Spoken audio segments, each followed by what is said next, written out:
Hey guys, welcome back to another video. Today we're replacing the serpentine belt on my 2011 Toyota Corolla.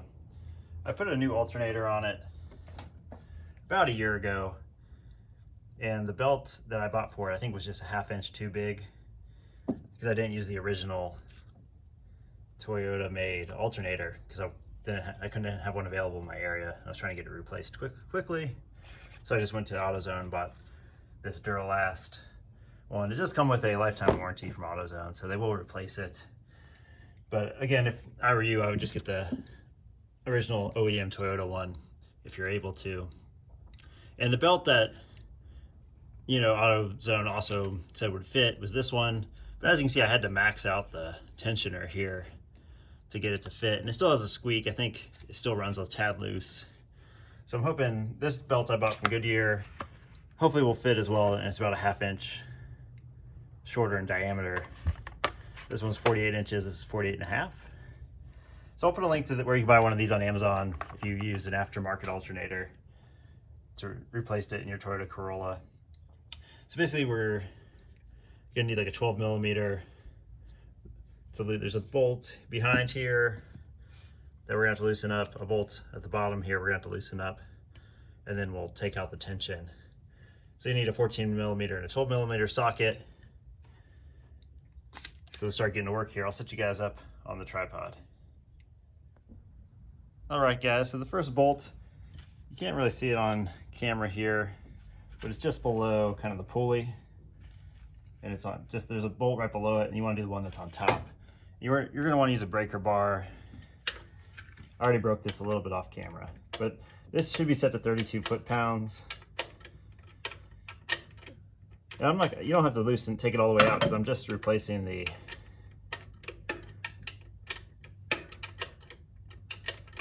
belt here. If you were going to take the whole alternator off, I have a video on that. I'll put a link to that video down below.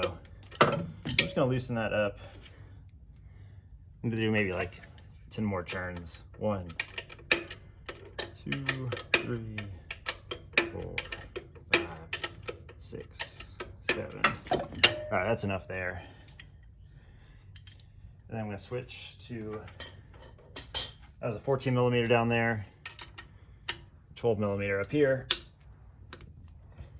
That one isn't on there. This one, the top bolt behind or underneath this tensioning screw is 14 foot-pounds is the torque value. Again, don't have to take this all the way out. Just loosen it up. And then we're going to loosen this up. This one's on there. Pretty good. There it goes. Again, and now I'm going to find it helpful to use air tools. Just loosen this one up.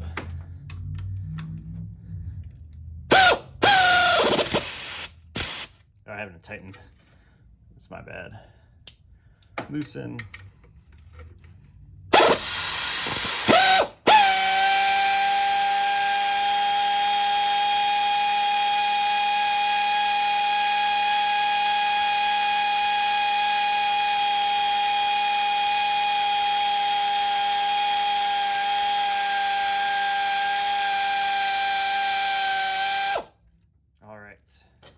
Should be enough, we'll see.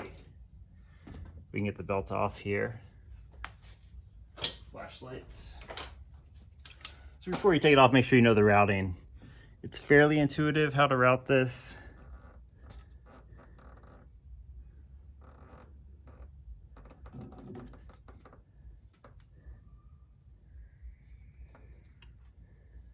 But take a look at it before you do it, just to make sure you remember everything correctly. And this comes off pretty easy.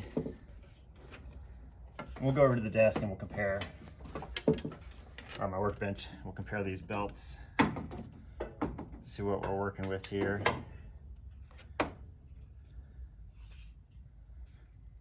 And see if they truly are different in diameter. So let's go to the workbench. And here on the workbench, you can see they look very similar. But it does seem like this Goodyear one is just maybe a tad smaller than this other one. This one's already kind of getting the shiny marks on it on the outside, like maybe it's running a little hot. You can kind of see this mark that got put on it. I think that's what kind of makes the screeching sound, because I ran it too loose initially, maybe.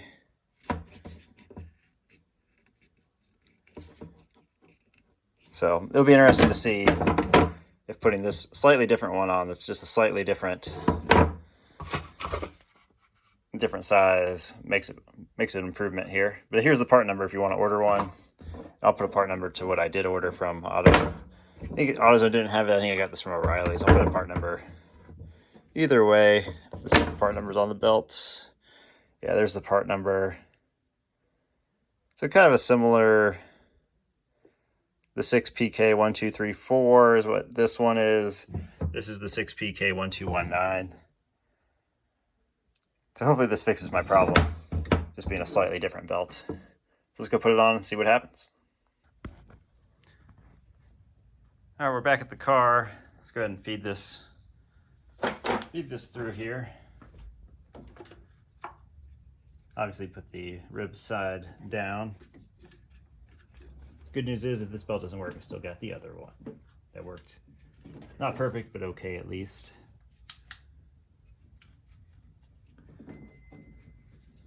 And so we'll just kind of feed this through here.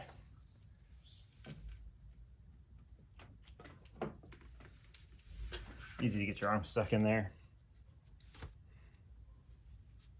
So basically rib side goes to rib side, flat side goes to flat side when looking at the pulleys. That was also a good time to check out your water pump. Kind of just test the bearings. Mine doesn't seem, a little bit of play maybe, but not a lot. So still probably got some life in that water pump. Not going to replace it yet.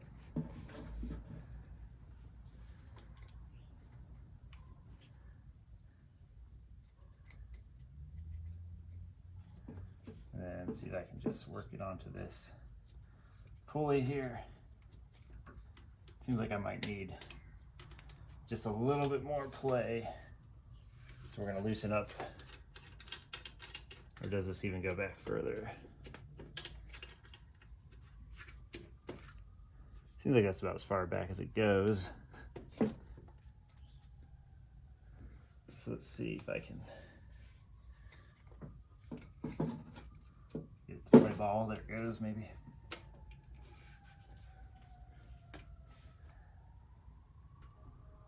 And it seems like I just got to get it over one more pulley here.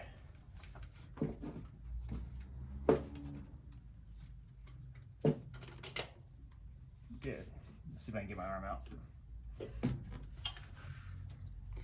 Alrighty. So looking at it,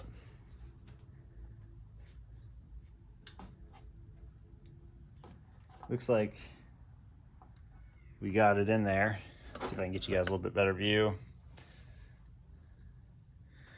Again, you just have it all the way loose, and now the belt is on. So let's go ahead and we will, basically you want to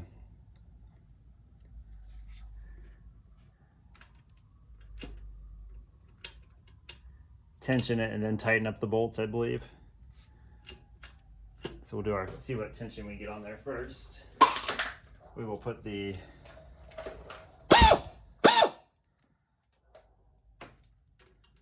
air tool on the tighten mode.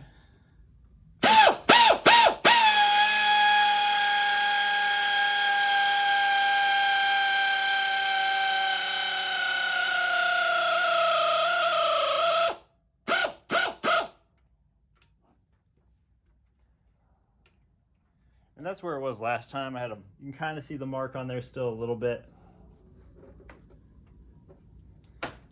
Maybe just go a tiny bit past that.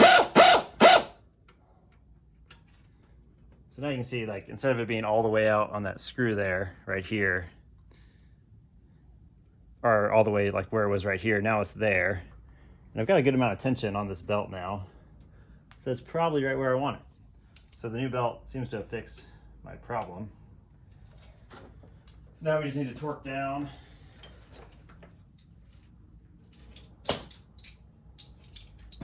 These two other bolts. Go ahead and do this bottom one maybe. Let's do the top one maybe first. We'll see here.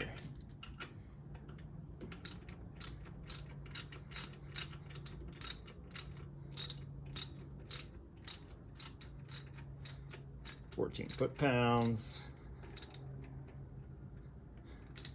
It's tight enough there.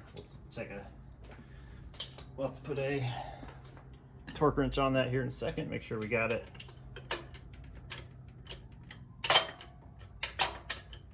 Then we'll tighten up this bottom bolt.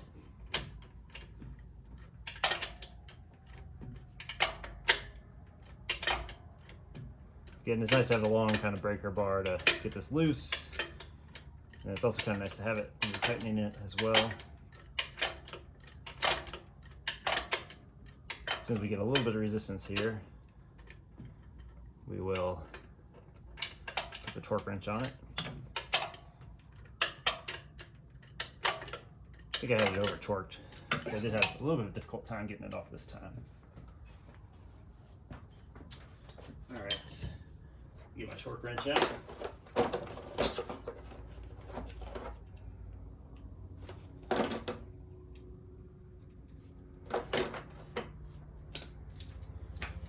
And I went to go grab it, guys. But again, I'll just set this one to 14, this one to 32 down here, and I'll call that a day. And then we'll start it up and see how she runs.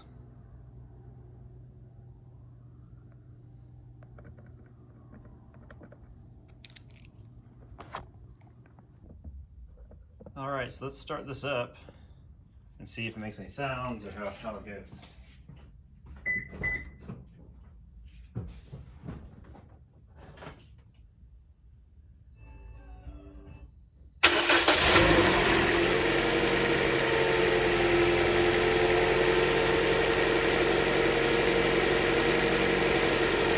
Looks pretty good. Looks like it's spinning the alternator. Doesn't have too much tension on it. So I'm pretty happy with this install. Again, guys, I'll put where you can buy one of these belts on Amazon. I'll put a link down below. I'll also put a link to the old belt that was on there so you kind of know what's going on. But I appreciate you guys watching. If you guys like this content, make sure to like the video. If you found this video helpful, make sure to subscribe. And I'll catch y'all next time.